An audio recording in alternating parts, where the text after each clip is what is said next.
so many questions. I'm afraid. Should I follow religion or should I go? What is true? Is there a way? How can I understand truth?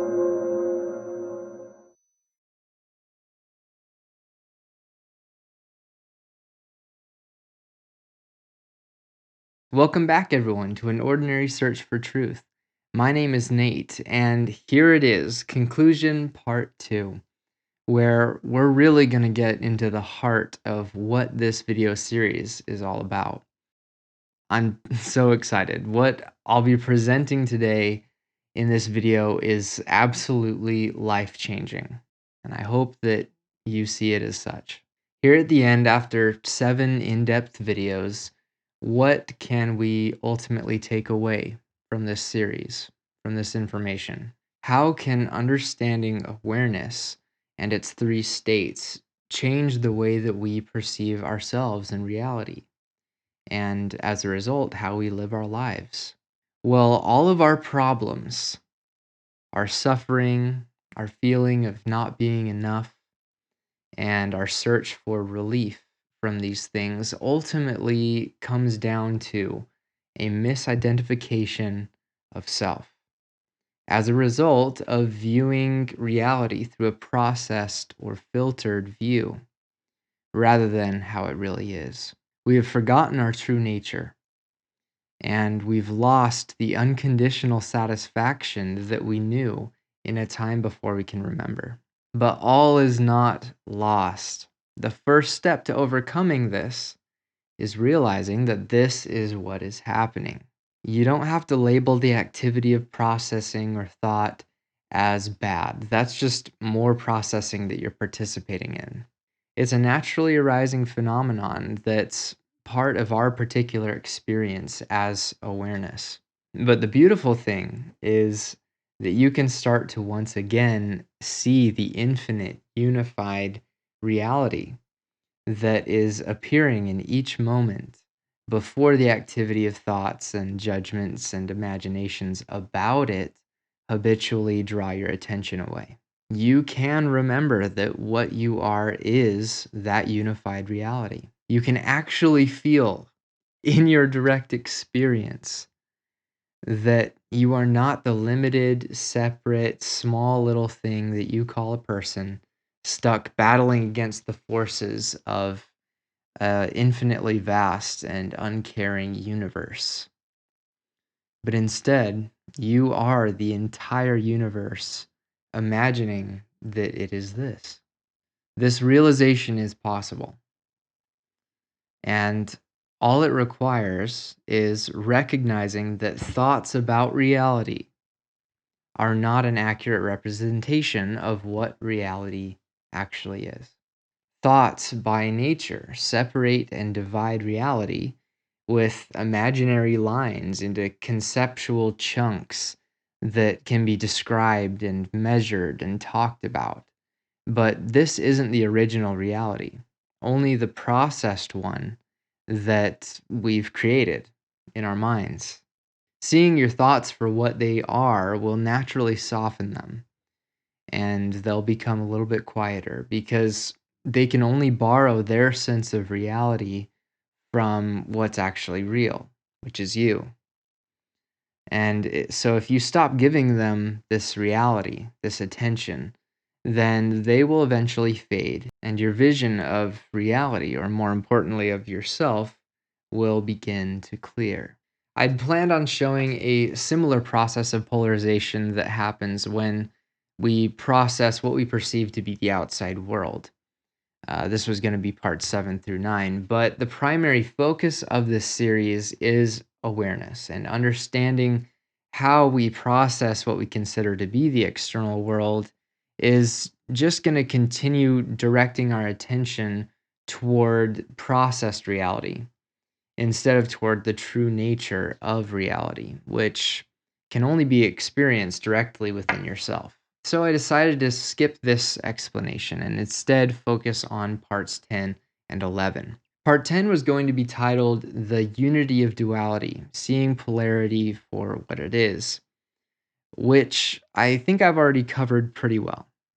So briefly, In essence, reality is non-dual. All duality that we perceive is a self-created conceptual construct that we imagine is true, but in fact, it's only thoughts. And this can be 100% backed up by cutting edge scientific discovery, which I won't be getting into here. Part 11 I titled Peace Beyond Thought, Diving Below the Turbulent Surface. And I'd like to talk a bit more about that, because that's really what this is all about. Peace can be found, but we have to move beyond our thoughts to find it. In truth, peace is not something that even can be found. Peace is our essence. It is our fundamental nature. Awareness is totally and completely undisturbed and unaffected by the activity happening within it. Everything that is happening within awareness and is awareness. As a crude example, if you get up and you walk to the other side of the room, it would be pretty silly for you to then become angry with your body for doing so or be unsatisfied with where you are, because you're exactly where you chose to be and you're the one that did it. Similarly, awareness is, in a sense, doing everything that exists and everything that happens. So it'd be silly for awareness to consider any part of existence or any part of what is happening as anything less than perfect, because awareness itself is doing it and is it. This may seem unfathomable, but it's true. Awareness sees everything that's happening within our experience as perfect, and it's completely at peace throughout it all. Our job is not to search for a peace that we don't already have, but instead to reacquaint ourselves with our own already at peace awareness. Realize that it has always been there as your fundamental self, and begin seeing reality from the perspective of this infinite awareness rather than through the filtered peephole view that our thinking mind offers us. To sum this part up, I'd like to share a metaphor that, for me, has illustrated this better than just about anything else has. Imagine reality as an infinite ocean stretching out in infinite directions. At the surface, waves of all sizes and all shapes are appearing and disappearing, rising and falling, and it's just kind of a flurry of activity. This is the realm of manifestation and experience within awareness. This is the active state. The universe that we see ourselves in, that's the activity on the surface. One of the waves rising out of the ocean is you.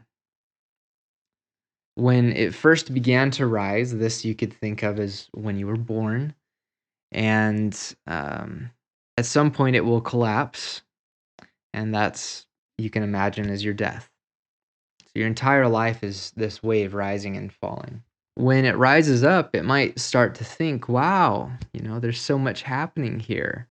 Look at all these other waves and all these other shapes. Some are fast, some are slow, some are tall, some short. Some are beautiful, some ugly, some good, some better, some bad, some worse. And here I am, wow, right at the center of it all. These comparisons and polarizations that start happening are, of course, the activity of thought or awareness in its processing state. And this is where most of us are at in our lives. We see ourselves as this little individual wave, separate from and living within an infinite ocean. And we compare ourselves as a wave to everything that's happening around us, to all the other waves and all the other activities. This leads this little wave to suffering because it feels so fragile and helpless and small in this vast ocean where there's so many dangers and other waves and storms that could cause it to collapse or cause it to not rise as high as it wants to. But this wave might at some point start asking questions such as, what am I? Why am I here? Where did I come from? What am I made of? Where do I go when I die? What is this ocean that I find myself in? Which may lead to this wave looking into itself to discover its true nature. When the wave explores into itself like this, all of a sudden it discovers this vast space beneath it. The deeper it explores, the calmer and quieter it becomes. It's still there on the surface, but it begins to realize that it's part of something so much bigger and deeper. And at its deepest depths, there is perfect stillness. Quite a sharp contrast to the chaotic surface that the wave's been experiencing up to this point. And until it experiences it, it has no idea that it's there. So until you experience these deeper layers of your being, it might just seem like talk to you. You have to experience it. Here in the depths, there is no fear or worry. It knows that all will be well. Not only this, but the wave may begin to realize that the stuff that it's made out of is exactly the same stuff that's here at these peaceful depths that it's found. And not only that, but that this stuff is what all of the other waves are made of too. The wave is waking up to the fact that what it thought was all there is there at the surface is actually only this tiny, tiny fraction. And all of a sudden, as the wave realizes that there's nothing separating what it is from what everything else is, it experiences what it's like to be the infinite ocean. Its countless waves, its perfectly still depths, all in harmony, all one. That's what I am, it might realize. That is what waking up is like. And it can be like this for you. You think that you're this tiny body in an infinitely large outside world when really that's just a wave on the surface. When you investigate what you are and go deeper into yourself, you can come to realize that there's this spaciousness, this peace, this infinite oneness below the surface that connects everything and everyone. Reality is this. It is the surface activity and the peaceful depths. It's your body and all other bodies. It's your life and all other lives. It is all that is. You can literally experience this. You can experience what it means to know yourself as infinite reality. And you don't have to wait until you die to merge with it. You can discover it now. It's amazing. So, in conclusion, this whole series has been an attempt to help you realize that infinite reality is one. Awareness is the foundation of infinite reality. And most importantly, that you are this awareness. Thank you so much for watching and sticking with me to the end. I hope this content is bringing you insight into your true nature and the nature of reality. It's a beautiful journey to take, and the rewards are indescribable, truly. I challenge you to investigate this for yourself. Don't just take my word for it. I'm saying that you can directly experience this, so go test it out. Go try it. What do you have to lose? Go ahead and dive below the turbulent surface of your life and realize the peaceful depths that reside within you that have always been there. It's been a pleasure creating this series, and I'm glad I was finally able to bring it full circle today. I didn't know if I would make it, so I'm glad. And thank you for all of your support. If you like this video, go ahead and hit a like down below, and go ahead and subscribe to see my later content as it's released and updates about the book that I'm writing. I would love it if you left a comment down below. Again, I love hearing from you, And if you have any questions, I'm sure you have many, you can leave those down below. I'll answer them in the comments section. And go ahead and let me know what you enjoyed most in this series. Give me some feedback on what you liked, what you didn't like, what I could have done better. I'm always trying to improve, and your feedback does help me do that. Thank you again, and of course, as always, I'll see you in the next video. Don't worry, I've got a lot more content for you to enjoy. Click the link to the right to see a video that goes hand in hand with what you just watched. On the left is a playlist I recommend you check out. And down below, you can see my latest video release. Your support means the world to me, so thank you.